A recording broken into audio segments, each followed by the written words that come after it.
राधे राधे। हरे कृष्णा। श्रीमद् भागवत गीता क्या है? श्रीमद् भागवत गीता क्यों पढ़ा जाता है? वैसे तो किसी में भी इतना सामर्थ्य नहीं है जो श्रीमद् भागवत गीता का शब्दों के माध्यम से व्याख्या कर सके, परंतु आज के इस प्रस्तुति में आपको गीता से संबंधित वह समस्त जानकारियाँ देना चाहूँगी जिनसे आपको इस दिव्य ज्ञान को समझने में आसानी हो सकेगी। आज के इस परिवेश में हमारा मन संभवतः दूषित हो चुका है और मन को साफ करने का उपाय विज्ञान के पास भी नहीं है। अतः आपके दूषित मन को गीता का यह दिव्य ज्ञान ही बचा सकता है और यह ज्ञान आपको श्रीमद् भागवत गीता से ही प्राप्त हो सकता है।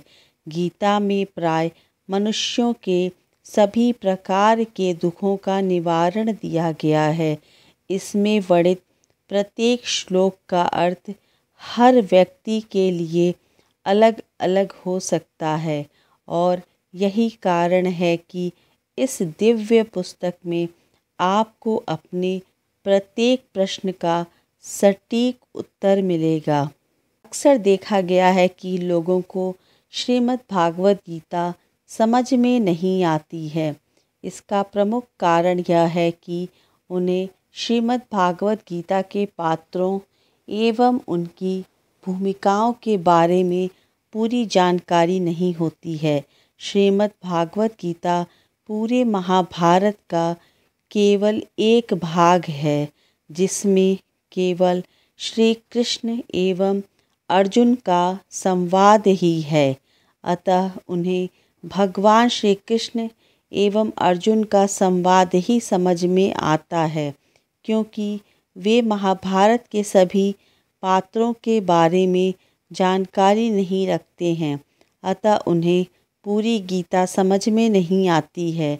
अतः हमें सबसे पहले यह समझना होगा कि इस दिव्य ज्ञान को किसने दिया एवं क्यों दिया। भगवान श्री कृष्ण ने आज से 5000 वर्ष पूर्व कुरुक्षेत्र की भूमि पर अपने परम मित्र तथा भक्त अर्जुन को गीता का उपदेश दिया था। भगवान श्री कृष्ण एवं अर्जुन के मध्य हुई यह वार्ता संपूर्ण विश्व के ज्ञान का एक मुख्य स्रोत है। यह आपके प्रत्येक प्रकार के परिस्थितियों का निवारण करती है। यह वार्ता पांडवों एवं कौरवों के मध्य हुए एक महायुद्ध के शुभारंभ के पूर्व की हुई थी। पांडु का राज्य अभिषेक तथा पांडवों का जन्म। राजा भरत के 2 बेटे थे, धृतराष्ट्र एवं पांडु। इन दोनों का जन्म कुरु वंश में हुआ था। इन दोनों भाइयों में धृतराष्ट्र बड़े एवं पांडु भाई छोटे थे। धृतराष्ट्र जन्म से ही अंधे थे, अतः उन्हें राजा न बनाकर उनके छोटे भाई पांडु को राज्य सिंहासन दे दिया गया। धृतराष्ट्र के कुल 100 पुत्र थे जिन्हें कौरव नाम से जाना जाता था एवं छोटे भाई पांडु के 5 पुत्र थे जिन्हें पांडवों के नाम से जाना जाता था।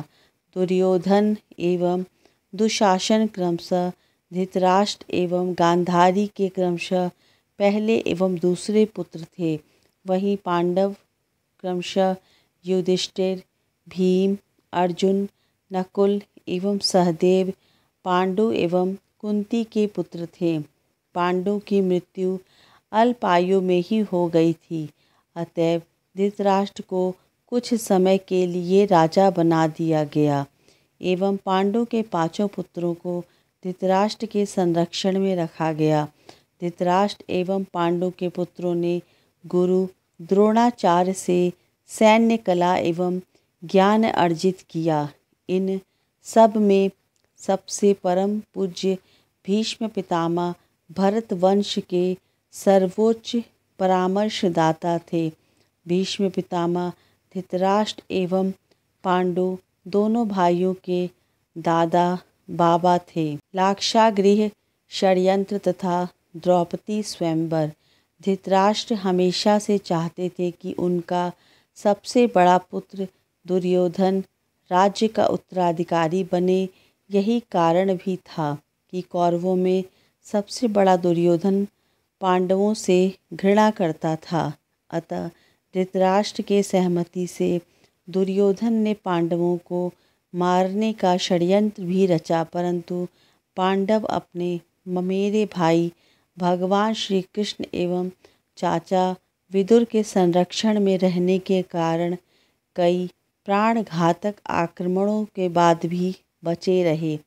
प्रभु श्री कृष्ण पांडवों की माता कुंती के भतीजे थे, अतः वे हमेशा पांडव पुत्रों की रक्षा करते थे। शकुनी के कहने पर दुर्योधन ने बचपन से ही पांडवों को मारने के कई प्रयत्न किए, मगर वे भगवान की शरण में रहने के कारण बचते रहे। युवा होने पर जब युधिष्ठिर को राज सिंहासन प्राप्त हुआ तो दुर्योधन ने छल से उन्हें एक लाक्ष के बने एक घर में रखकर आग लगा दी थी, परंतु पांडव अपने चाचा विदुर के कारण यहाँ भी बच गए। इसके पश्चात पांडव वन में जाकर रहने लगे। इसके पश्चात व्यास जी के कहने पर वे पांचाल राज्य में गए। वहाँ द्रौपदी का स्वयंवर होने वाला था। वहाँ अर्जुन ने अपने धनुर्विद्या से द्रौपदी को अपने पत्नी रूप में प्राप्त किया। पांडवों का वनवास। इसके पश्चात दुर्योधन को पता चला कि पांडव जिंदा हैं। जहाँ पांडवों की मृत्यु की सूचना पर दुर्योधन को राजा बना दिया गया था, वहीं पांडवों की जिंदा होने की सूचना प्राप्त होते ही दुर्योधन ने अपना आपा खो दिया था। गृह युद्ध जैसे संकट न हो, इस कारण दुर्योधन ने उन्हें खंडहर जैसा खांडव वन आधे राज्य के रूप में दे दिया। परंतु एक समय ऐसा भी आया जब दुर्योधन ने बड़ी चतुराई के साथ पांडवों को जुआ खेलने के लिए ललकारा। क्षत्रिय धर्म में किसी भी प्रकार की ललकार से पीछे नहीं हटते हैं, अतः यह तो केवल खेल था।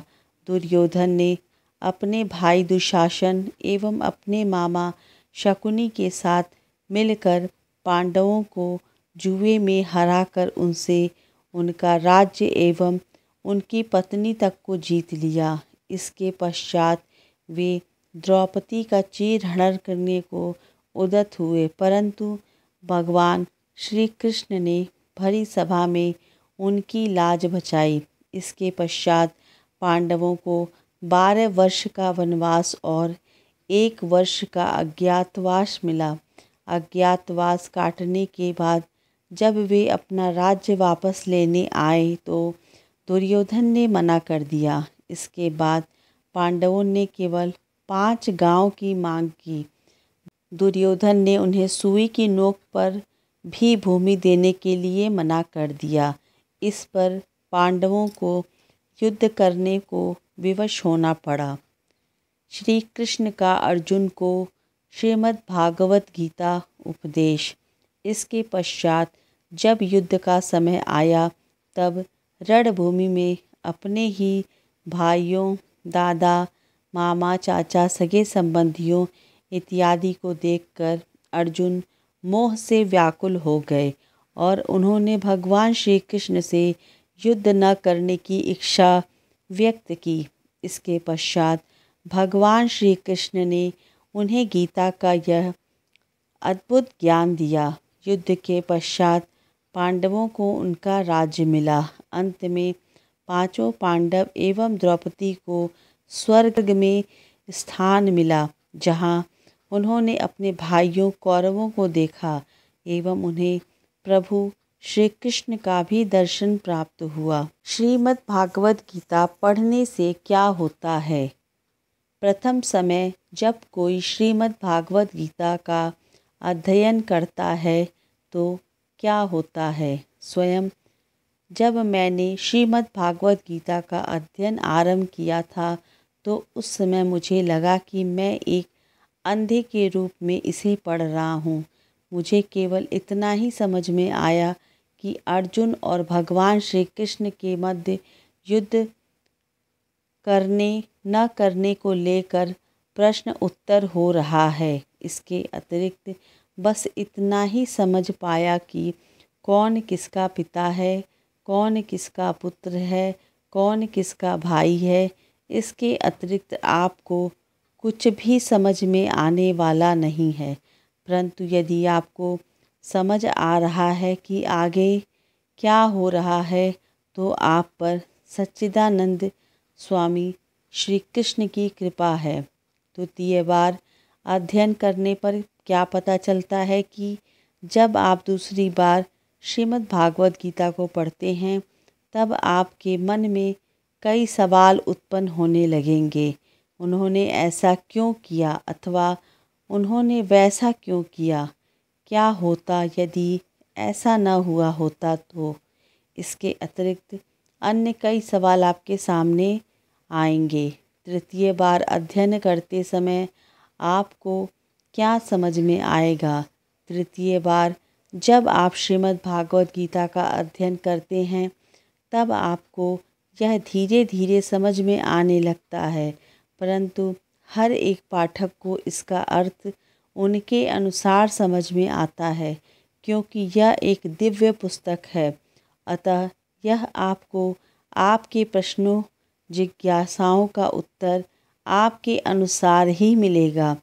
यही कारण है कि जितने भी संतों और लेखकों ने गीता का अनुवाद किया उन सब में आपको भेद देखने को मिलेगा, क्योंकि इसमें वर्णित प्रत्येक श्लोकों का अर्थ हर व्यक्ति के लिए अलग अलग है। चतुर्थ बार हम सभी पत्रों के भावनाओं को समझने लगते हैं।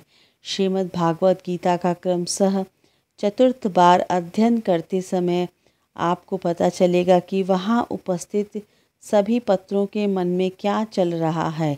युद्ध को लेकर अर्जुन के मन में क्या चल रहा है, दुर्योधन के मन में क्या चल रहा है अथवा धृतराष्ट्र के मन में क्या चल रहा है। पंचम बार अध्ययन करते समय पूरा कुरुक्षेत्र आपके समक्ष स्थित हो जाएगा। जब आप पंचम बार श्रीमद् भागवत गीता का अध्ययन करते हैं तो उस समय पूरा कुरुक्षेत्र आपके समक्ष आपके मन में स्थित हो जाता है। आपके मन को एक दृष्टि मिल जाती है जहां आप देख सकते हैं अर्जुन युद्ध के लिए तैयार खड़े हैं। इसके अलावा भी कई प्रकार की अन्य और कई घटनाएं आपके मन में चल रही हैं। आप सोच रहे होते हैं कि आगे क्या होगा और कैसे होगा। षष्ठम बार श्रीमद् भागवत गीता का अध्ययन करते हुए जब आप षष्ठम बार श्रीमद् भागवत गीता को पढ़ते हैं तब आपको ऐसा कदापि नहीं लगेगा कि आप इसे पढ़ रहे हैं। उस समय आपको लगेगा कि आपको कोई श्रीमद् भागवत गीता सुना रहा है। ऐसा होने के पीछे कारण भी है। यह देववाणी स्वयं भगवान श्री कृष्ण के मुखारविंद से निकली है। अतः यह दिव्य पुस्तक आपको स्वयं ही सुनाई पड़ती है। सप्तम बार पढ़ते हुए आप अर्जुन बन जाते हैं। कोई भी व्यक्ति जब लगातार श्रीमद् भागवत गीता का बारंबार अध्ययन करने लगता है तो वह स्वयं अर्जुन बन जाता है। अतः यदि कोई भी व्यक्ति सप्तम बार गीता का पाठ करता है तो वह स्वयं अर्जुन बन जाता है और उसे ऐसा प्रतीत होता है कि स्वयं भगवान श्री कृष्ण उसे गीता का उपदेश दे रहे हैं।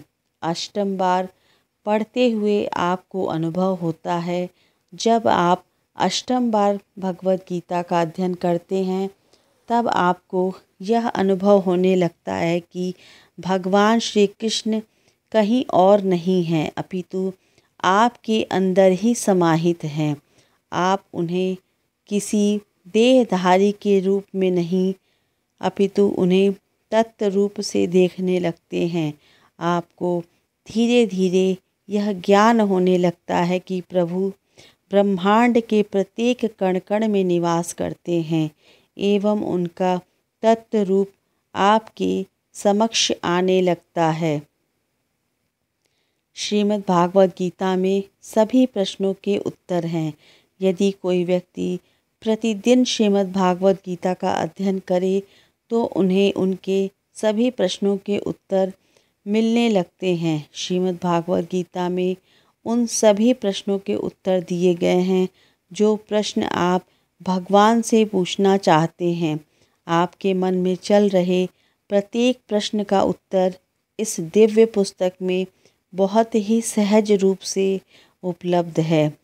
आपके सभी प्रकार की परेशानियों का हल भी आपको इस दिव्य पुस्तक में मिलते हैं।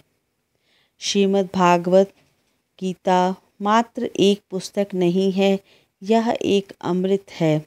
अतः धरती पर संपूर्ण प्राणियों को कम से कम एक बार श्रीमद् भागवत गीता को पूरी तरह से पढ़ना एवं समझना चाहिए। इससे आपके मन में चल रही सभी प्रकार की व्याधियाँ एवं दुखों का निवारण बहुत ही सरलता पूर्वक दिया गया है।